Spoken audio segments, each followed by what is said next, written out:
Finding beats as a music artist can be a pain in the...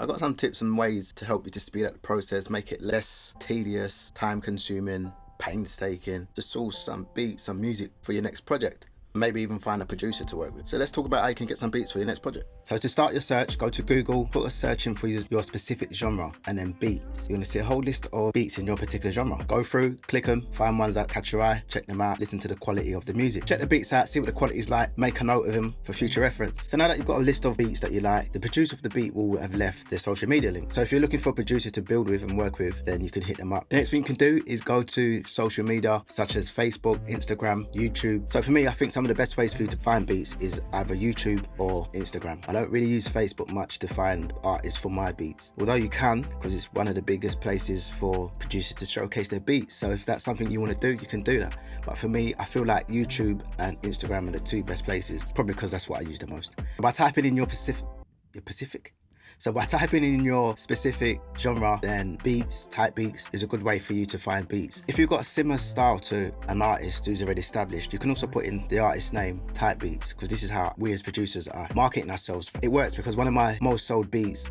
most viewed is a Dave type beat. So anyone who's got a similar flow to Dave or is looking for a Dave type beat can type in Dave type beat and I will come up amongst others. If your sound is similar to a certain artist, then take advantage of that. That way you can find yourself some beats. So you can go to Instagram, type in producer, beats, your specific genre and beats, and you will find a list of producers, a list of beats that might suit your style, your flavor and what you're looking for. Again, make a list of them, put them in your notes so you can go back to them, check them out, see what they're about. Go on service-based platforms such as Starna, Airgig, SoundBetter, Fiverr.com.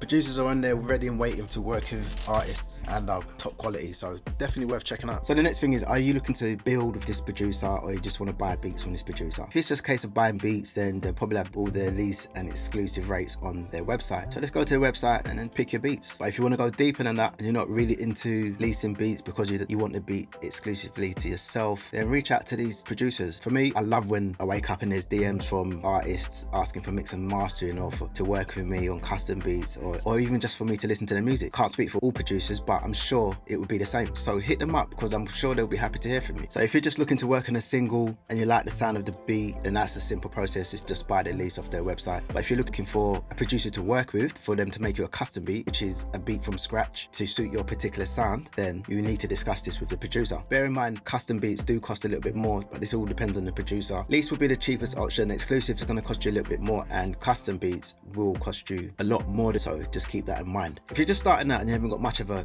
fan base and you're just trying to find your sound, then my suggestion to you would be just to lease beats. I wouldn't look into exclusive, I wouldn't look at custom beats until you've started to build some momentum, you've got a little fan base, you're getting the Spotify listeners in, and then start looking to expand and get your own beats made from scratch. But if you're an artist that's got a decent budget and you want your own sound and you want your own beats, then go for it. Custom beats all the way. I can't see many producers turning your way if you're buying custom beats. So before you dive into buying custom beats, a few things you want to think about before you start working with them. I'm not going to go into too much detail, but just look at the quality of the work. Are they active? How long do they take to respond to your messages if you do contact them? When's the last time they posted something on social media? What's their credentials? Who have they worked with? Can they mix and master your music? But don't be fooled by who they worked with, because some of us producers haven't had the opportunities to work with major artists or had major placements, and it doesn't mean that we can't produce amazing music. Yeah, it's nice that they've worked with established artists and got good credentials, but there are also producers out there who are killing it, doing an amazing job at what they do. Their beats are fire, their music's fire, but just haven't had the opportunities to work with established artists.